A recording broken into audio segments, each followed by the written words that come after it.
Hi, how are ya? Welcome to another episode of the Run Pass Option with Pro Football Hall of Famer Isaac Bruce and Doc Holliday. I am Doc Holliday. Isaac, how you doing, man? Good to see you, brother. Good to hear. I thought you had quit on me, man, and just didn't tell me, man. How you doing, bro? Hey, Doc, I'm well and I'm blessed, man. Been away for a little while, did a little travel, a little business. I'm back in my co-pilot seat right now, though, man. So, how you doing, Doc? I'm well, man. I'm blessed, man. I'm thankful, man. I can't tell you how thankful I am, man, and how healthy me and the family are, man. How's yours, bro? Everybody's well, man. We well and we blessed, man. Pushing forward, pressing on. No doubt about it. Now, you're talking about the travel. Now, hold on. Before we get started, because I got a couple things I want to talk about. I got to talk about Aaron Donald getting that loot. Got to talk about the NBA Finals, too, man. Also got to, talk about DK Metcalf, these receivers. Some holding out, some going to OTAs. Well, I got to start off with you, bro. You just had this Isaac Bruce Foundation camp in St. Louis over the weekend, man. Tell me about that, bro, and how did it go? Well, Doc, we were fortunate to have our 15th football camp, man. So we had another about close to 600 participants, elementary age. And after the elementary age, a 2-hour session. We do another 2-hour session with junior high, all the way up to age 14.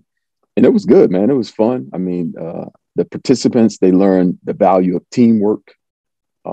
They got some skills, some football skills, how to catch the football over the shoulder, how to run a precise slant route, Doc. So that was one of the things that I saw happening.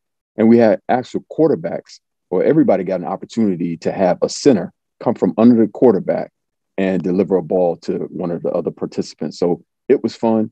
We had great coaches who volunteered their time, host of huge, magnificent sponsors, man, that helped me. Dick's Sporting Goods, Ameren. They came out and they helped us set up everything. Chick-fil-A provided the lunch for the coaches. So it was awesome, man. Lou Fuse has always been so gracious to allow us to use their facility for the football camp. It's actually the facility where when the Rams were in town, where we went to work every day. So they took over that property, and it's flourishing, Doc. So just the camp itself, man, we were able to have photo ops with our scholarship winners from St. Louis, one being $5,000 and another being $2,500. And it's so funny. They were coming from their actual graduation to come and take that photo op with us. So it was special to have those families to participate in that. And those two girls going off to school, man, and looking to make a huge difference in our community and in our society. And I saw that, man. I was asking. I said, that looked like Earth City facility, man. But I looked at the name. I said, no, I'm looking at the glass. That's Earth City. So, okay, I thought that was, the former workhouse of the St. Louis Rams, man. And another thing, see, them sponsors ain't on the Run Pass Option, man. I'm bleeping all of that out. That was for Isaac Bruce Foundation. Join me. Join us. And also in the slant routes, bro.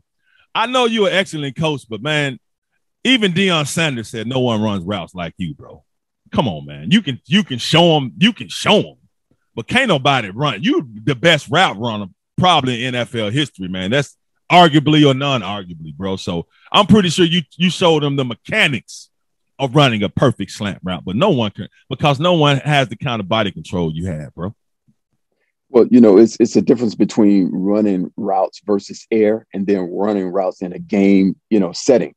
So, Doc, I'm kind of like Magic Johnson. Remember when he coached the Lakers? Yeah. He was trying to coach the Lakers, and he's trying to get his message across to guys like the great Nick Van Exel and Eddie Jones, trying to get his message across. And they get frustrated and they say, "Listen, bro, I'm not Magic Johnson. Okay, you are. You're the coach, and everybody just can't do it." So, what came easy to the great Magic Johnsons? What came easy to the great Deion Sanders? And what comes easy to the great Doc Holliday doesn't come easy to a lot of people, because it's a gift that you guys have, and you're trying to impart that gift. Once you're able to impart it, and that person is able to receive it, maybe you can start to do it with ease, just like some of the greats do. But I think coaching is for other people, not me. Well, it looked like it's always fun, man. It looks like all the participants had a good time, man. It like you had a lot of children out there. I mean, young people out there. So that's good, man. But speaking of the Rams, hey, bro, the LA Rams just did something I knew they were gonna do. Especially when Big Dog was like, I can retire right now if I'm good, man. But Aaron Donald got that loot, Isaac. He get the rework contract, 3 years, $95 million, another $65 million guaranteed off of the 86 guaranteed he already got, and he had 3 years left on his current deal, including this season. So they was like, you know what, we gonna go and pay you, bro. We gotta pay you, man. You know what? You're an 8-time Pro Bowler, 7-time All-Pro, 3-time Defensive Player of the Year. And my whole thing is that when AD was talking about, I could just retire right now if I wanted to. I'm pretty sure the Rams were like, hold on, we got to get this done. So how huge is that for the Rams to because you got to give it to them. They are investing. They're not just happy with one Super Bowl. This dude is easily their best player, and their chances of winning another Super Bowl without him next season it decreases tremendously. So what does that say about the Rams organization, man, making this commitment to AD? And I know AD like, yeah, give me my loot, man, if y'all want me to stay here. Well, Doc, I think, first and foremost, I think that this was never a debate. It was never a contract negotiation from the standpoint of that had any malice in between it, because, everything you just mentioned is true. So we people as media, we have to dig something, negativity sells and drama sells. I don't think there was any drama in these negotiations between these two parties, because number one, Aaron Donald has really superseded everything they drafted him to be when they drafted him at the 13th pick his year when he drafted him and Todd Gurley. So for this guy to blossom into who he is, I don't think I think they were just getting the numbers right, just making sure that everything fits. They were going to get this thing done either before the season or during the season, but it was going to happen, Doc. I think it was, well earned by Aaron Donald. He led us to a Super Bowl. He capped it off with a sack of Joe Burrow in the Super Bowl in our own stadium, and just the way he performed all season long. And Doc, we said it many times on other podcasts, just about how having Aaron Donald in the fold, how he changes the entire atmosphere of those other guys in the room with him. He makes them better. He makes the linebacking crew better. He makes the back four better because of his ability to rush the passer, his ability to play the run, and his ability to be just a nonstop guy that's willing to share what he has. So, man, he just affects and just impacts the entire locker room. And maybe then we don't know him as a person, how he is every day with everyone else walking around the facility. But I would imagine this guy just being one of the, high character guy that we just could not afford to allow him to retire right now. And I don't believe it was ever an issue with the Rams thinking he was going to retire. It was just something, with all the accolades that he has, he can contemplate that and say, am I good or do I want to go back out? And I think the latter of that statement, he wanted to just go back out and just really, push on, try to get another Super Bowl. Because when you win one, you want two, Doc. That's just the way it is. And IB, man, more than $31 million a season. He becomes the highest paid non-quarterback in the NFL, man. I done been in, I done been in locker rooms, Cat, make, because you were big bank with the Rams. Cats would say a little something to you, but they wouldn't say too because you were just kind of stony faced. But you wouldn't interact with him like that, be playing with him like that. But somebody like AD, man, he big dog, but he come after getting that much loot. How does that play in the locker room? Because sometimes you have some jealousy, but I can't see dudes really being jealous of AD. But you have a lot of jealousy and hateration dudes in the locker room. But I really can't see anybody being too jealous of Aaron Donald, because it seems like everybody in that organization respects him, especially on that team, and got major love for him, bro. Well, Doc, I've learned this. You only attract what you are. So if jealousy is coming towards you from that person, I think that person has an issue deep down inside with jealousy, with envy, and being envious. I mean, from my personal standpoint, I don't think it even comes up. I mean, there's certain topics in the locker room. One being you don't count another man's money. That's being one. You don't bring his family into certain situations when, you're just, hanging around in the locker room. Those things, they should never happen. I mean, do they happen? They've happened before, but they shouldn't. But when you look at Aaron Donald's resume, Doc, he's the hardest working player on the team, Doc. Mm-hmm. And that's very evident from the way he comes to training camp. We talk about during the NBA basketball playoffs, how some guys come into training camp and they have to play themselves into shape. That's not the case with Aaron Donald. Mm-hmm. Aaron Donald comes into shape. He's in the best shape. I mean, I don't know if he's just standing up taking pictures for the Instagram, but somebody's taking pictures of this dude, and he looks immaculate, and he looks like he's ready to go out and dominate and get another All-Pro, another Pro Bowl, and another Super Bowl. So that's the way he comes in. So he's the hardest working guy, and you want to reward those type guys. So you want to let these guys know that, you know, if our best player can come into training camp in shape, what you think you got to do? How do you think you should be coming into shape? You got to be in shape too, because he's holding you accountable, not by his words only, but by the way he shows up. His actions are speaking louder than his words towards everybody in that building. Now, with Aaron Donald coming back out of the Rams, the team to beat in the NFC, I say yes, again, because for one, they're Super Bowl champion, and they ain't really lose none. They added Bobby Wagner in linebacker. But what do you say? You think the Rams, the team to beat in the NFC? Well, Doc, I'm a Ram. I'm a homer. You a Ram also. I don't know if you're more homer than I am. Yeah. But here's the thing. Hopefully, this is what I hope happens, man. You know, after this ring ceremony that's going to happen this month here in June, you get your ring, you wear it for a couple of days, and Doc, take it off, put it in your closet, do whatever you got to do with it, pull down last year's banners, get them all out of your house, because every football season is a new football season. The one thing that you have that you didn't have last year right now as a Los Angeles Ram is a target on your back. Yeah. And every other team that lines up against you, particularly the ones in Seattle, the ones in San Francisco, and the ones in Arizona, they want to match and see what they have based on you, based on the way that they play you.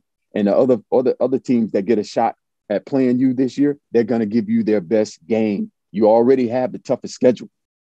You have the toughest schedule in the league this year. So you're going to be playing in games that you probably weren't used to playing in last year, meaning, you know, if you got to go to New York and play New York this year, guess when it's going to be? It's going to be in December, where you're going to have some inclement weather and everything against you.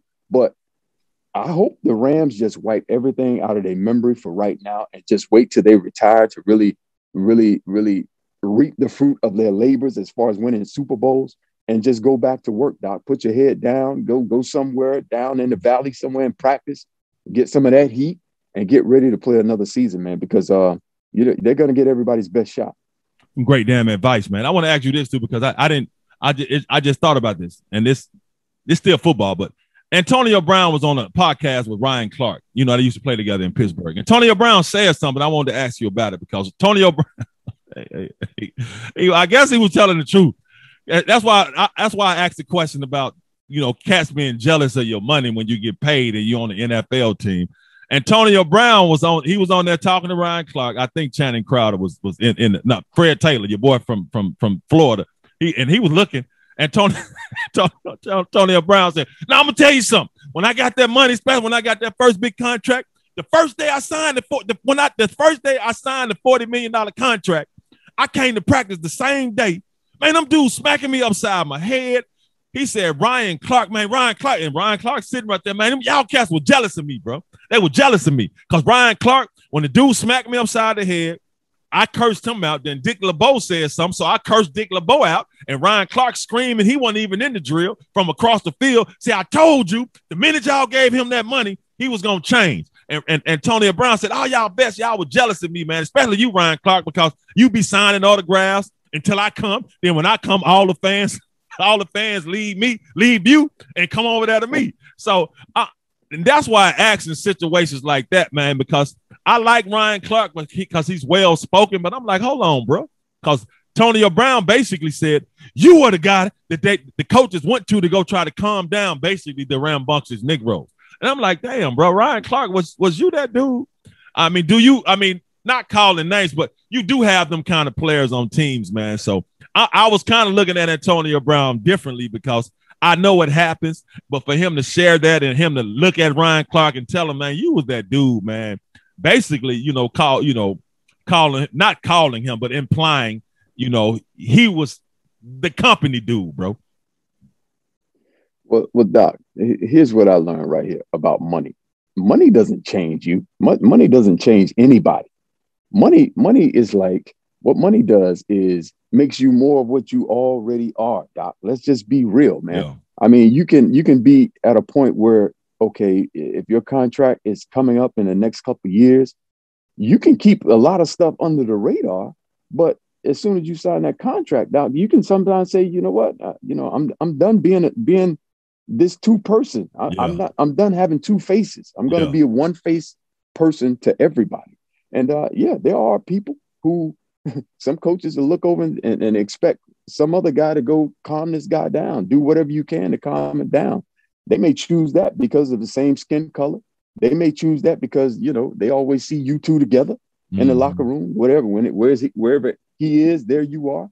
They may try to use that just to get the situation calmed down so we can go on with our practice, Doc, or go on with our meeting. So it's definitely in the locker room, man.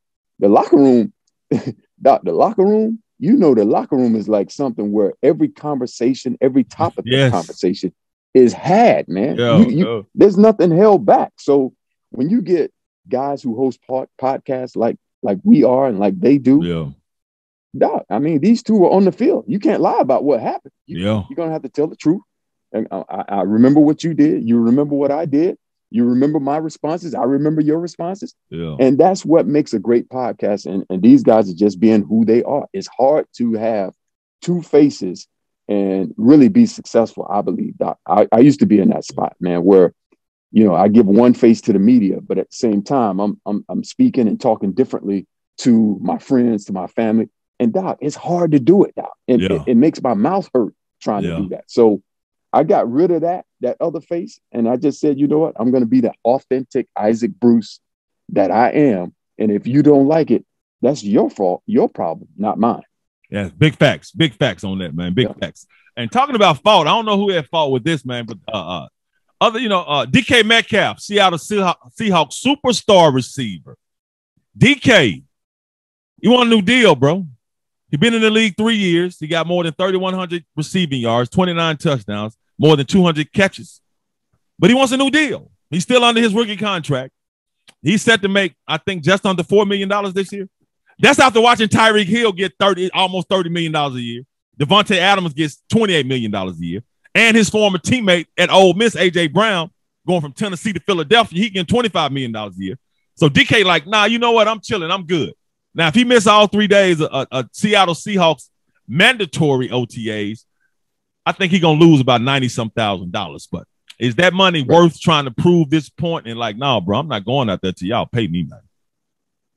Well, Doc, let's start off this way. We can say this: A.J. Brown and DK Metcalf, they got the brakes beat off them when they came down to Memphis and played those Tigers. They did. They sure did. We'll start off that way. They sure did. You know what, Doc? I think here recently, with the money going up for the receivers, guys are eyeing that. They see it happening. Their representatives are seeing this happen, and Doc, guys want a piece of it. So there's always different approaches you can take to let people know that you're ready for a new deal. Doc, I'm ready for a new deal too. I'm ready for a new deal. I want to re-up this deal, and we're all looking to re-up. So I think here lately, I think some other guys have given us another avenue as far as, we can hold in, and that means, you go to training camp or you go to the mini camp, but you don't participate until your deal is done. So that way you don't get fined. You're able to keep your $95,000, and I don't know how much he's making this year, but you can keep that portion of money, and it goes to your bank account, make that money go work, but you don't miss any time. You just letting the team know that, listen, I'm here for this. I want to be a Seahawk, but I also want a new deal. So I think he has every right to do that. And you got to remember, he was a second-round pick. He wasn't a first-round pick. Yeah, like some of these other guys. Yeah. And some of these other guys already have money, have a lot of money, and he's looking to cash in as well. I mean, you just look at his stats. You just read them off, and I'm really shocked, Doc. I mean, because I really see DK Metcalf as a straight line guy. Yeah, a guy. He's gotten better at getting out of his breaks, but I think he has a little bit more growing to do, as we all do. But as far as being up there at the same level as those guys, as far as playing, he would be a second tier guy to me. But at the same time, his numbers are what they are, Doc. I mean, considering being in a system where Pete Carroll wants to run the ball first, that offense has never opened up for DK Metcalf. So we really don't know what he can do, what kind of player he can be, until he has a quarterback that can throw it around probably maybe 40 times a game, and he gets 15 of those targets, and we see what he does. But it's different ways to do things, Doc. And I'll give one example. I think it was the year after we won the Super Bowl, myself and another one of my teammates, our contract was up at the same time. So, they could only max out one guy. And, him and I, they had to decide who it was going to be. If it was going to be Isaac or this other person. Now, here's what I learned, Doc, from this situation. The other guy whose contract was up, every day you knew about it, Doc. Every media outlet knew about it. Every time they put a microphone in his face, they knew his contract. They probably asked him, "How'd you do in the one-on-ones against the tackles today?" Well, my contract, if I get my contract in, he'd always throw that in that, Doc. And that was his way of handling that, Doc.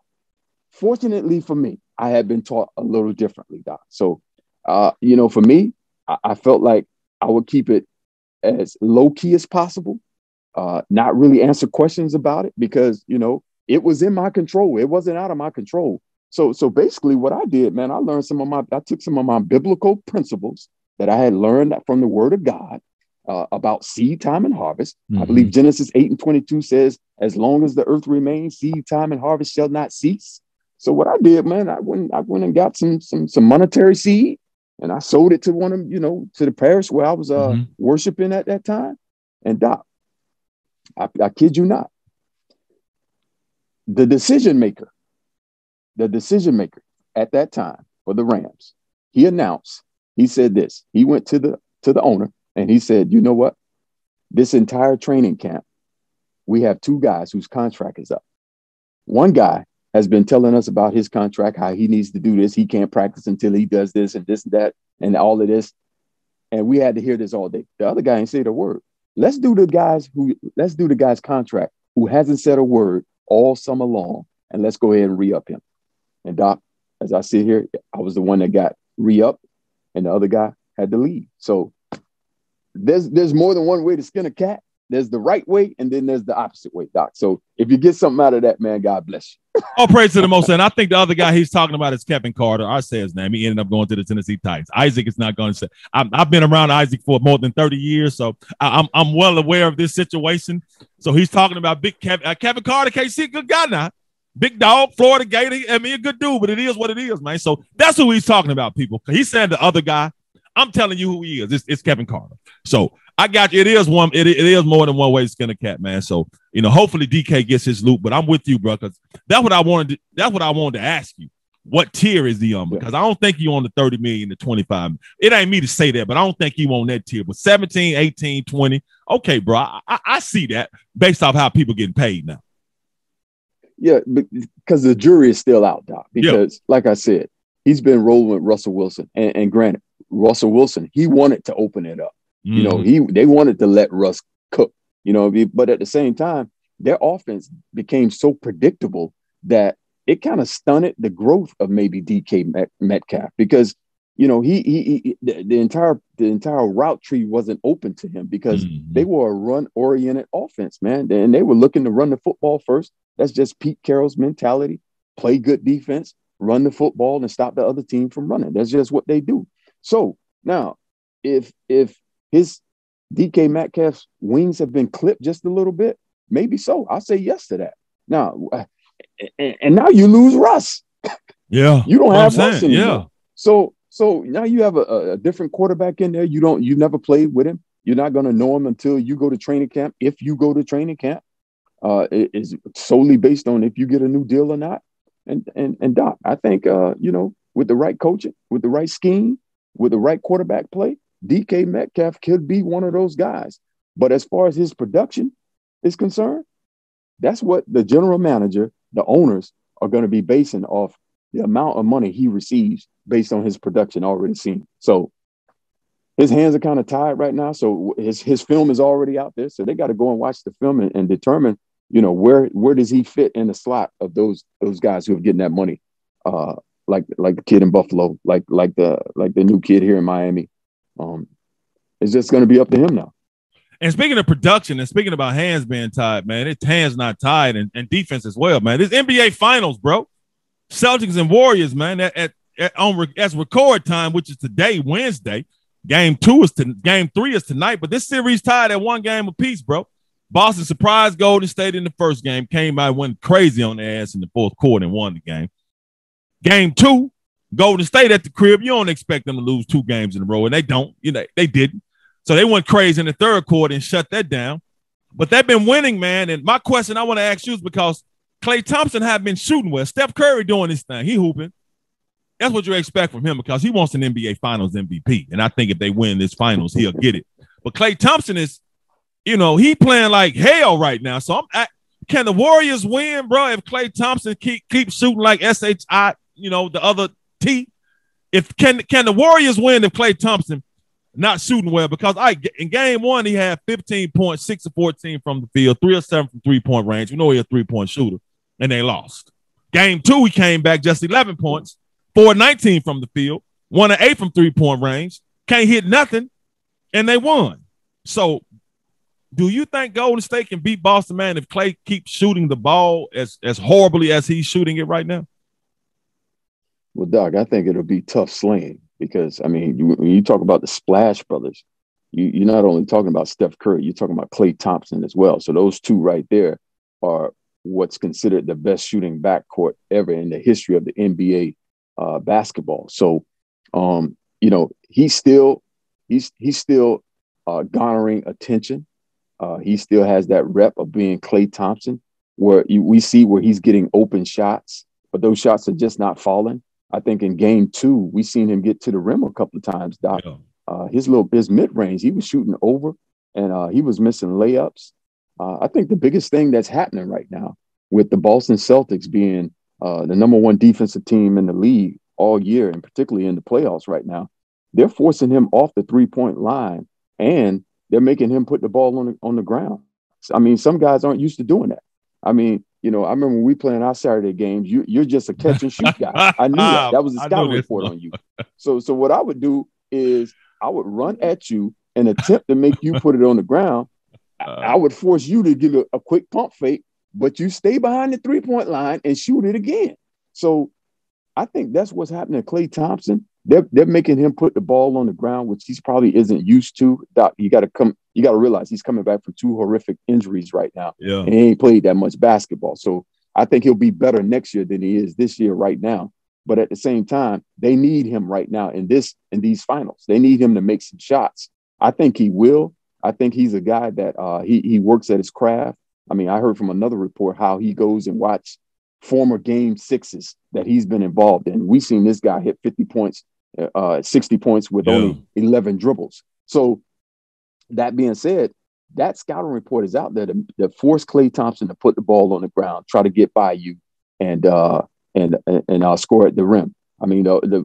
I think his defense, because he was a two-way player, I think his defense is starting to pick up for the Warriors. But yeah, it's going to be a collective effort. Do I think they can win with them playing that way? I think they have enough off the bench with guys like Jordan Poole. Yes. And you have the other guy that's coming in, the guy that looks like Wilt Chamberlain's son, Porter or Otto Porter. And he comes in. Otto Porter. Yeah. These guys are effective off the bench. So they're kind of really supplementing those points that you would get from Klay Thompson. But Doc, I'll say this. He's going to have an explosion game. He's going to have one of those games where he has 30, 35 points. And it's going to happen either these 2 games in Boston or when they get back to San Francisco. But I wouldn't count Klay Thompson out, and I think the Warriors can win it, but it's going to be tough sledding for him. I think what people are discounting is the fact that he was out about 900 days, bro. Now, he came back in January. That's a lot of basketball to miss, and that don't mean he totally in shape and got his legs under him, bro. He just started playing in January, so he probably some fatigue there. And his body's still healing up. So, but you're right, bro. When Klay Thompson gets fully healthy and he gets that trigger man again and get that red dot, and I expect him to do it in this series. You know what I'm saying? What'd you say?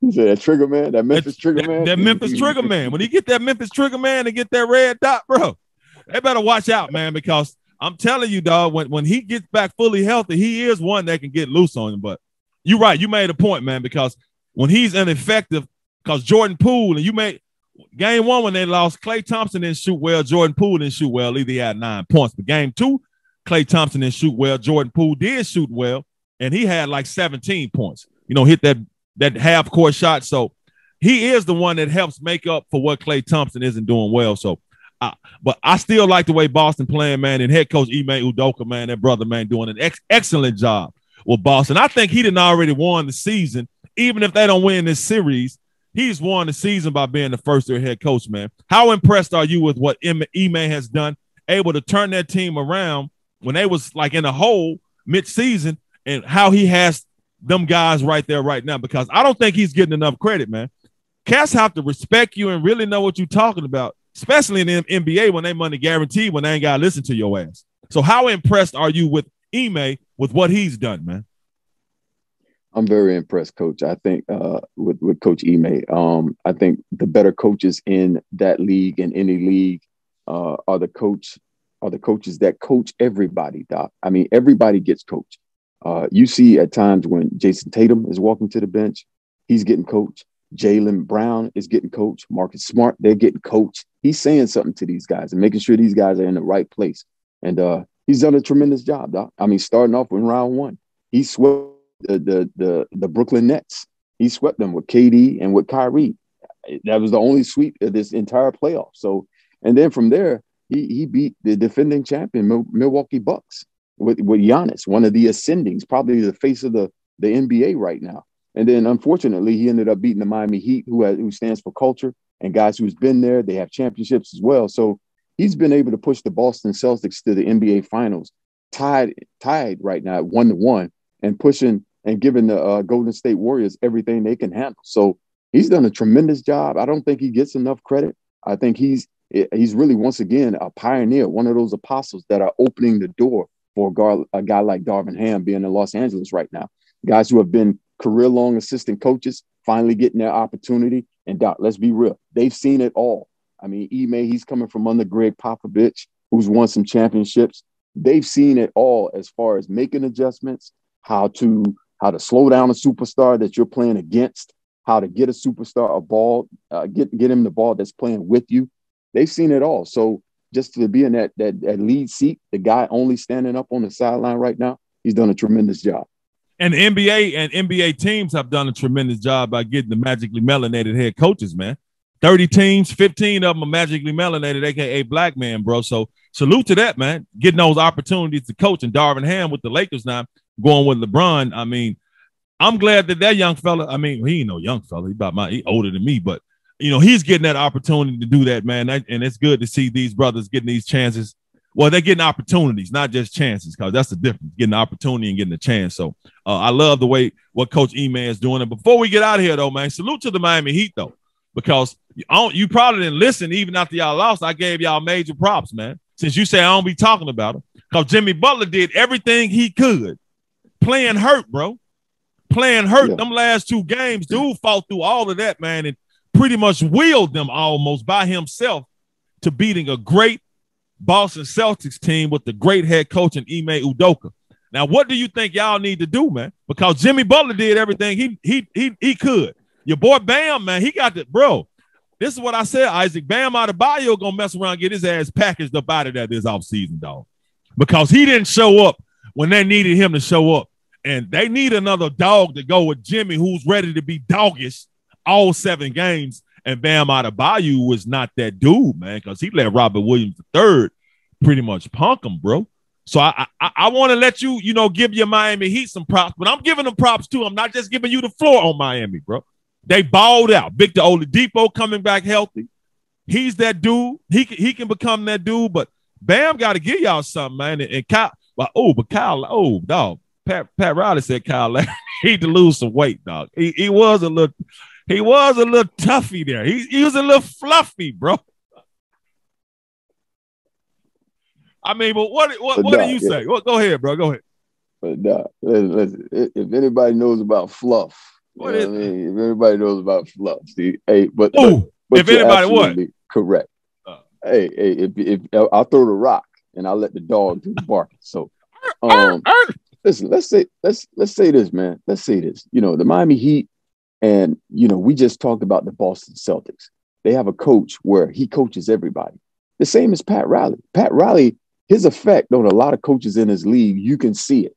from the Jeff Van Gundy's to the Stan Van Gundy's to Eric Spoelstra. They coach everybody on the team. And you may think it's calling you out, but to me, it's correction, edifying, and making sure that you come back better than you was next year. I mean, yeah, he just said, Kyle Lowry, man, listen, you got to be on the 18% body fat, man. And that's one of the things I've always said about Kyle Lowry. Kyle Lowry, man, is that, you know, I think he's underachieving, Doc, because he's a great player. He's been in the All-Star games. He's a champion, but I don't think he doesn't take his health and being in shape as he doesn't make it a priority as he should, Doc. And one thing about the Miami Heat, we're going to call that out. You can ask Shaq. You can ask Alonzo Mourning. You can ask D. Wade about the culture of Miami as far as being in shape and having your body fat tested once a week. Doc, it's tested down here, man. Some guys have money based on just the way they look in their uniform, man. That's just the way it is down here. So you're right. I think Bam needs to up his game. If not, I know Pat Riley is always looking to upgrade the roster, and nothing's going to change this offseason. He's going to be looking for guys or a package of guys that he can probably come in and affect this culture that we already have and set. There's probably only one guaranteed guy who's going to be on that roster next year, and that is Udonis Haslem. So that's just the way that works. So, yeah, we got to step it up, Doc. And I just don't see Pat Riley. You know, he's 77 years young, sitting back with his arms folded, being content with what we saw on get that Game 7. We're about winning championships, Doc, and he's going to build another championship contender. He's going to do that. Yeah, and I like Kyle Lowry, man. But every time I see him, I just be one like, "Hey, bro, give me some M&M's." He just look like he keep candy on him. He's just like, "Hey, bro, you got some M&M's on you?" Like, why would you think? Because you just look like you keep candy on you, bro. Give me some M&M's on some 9 ladies. You want one of these niggas? You want one of these Twinkies? Man, no. Forget you.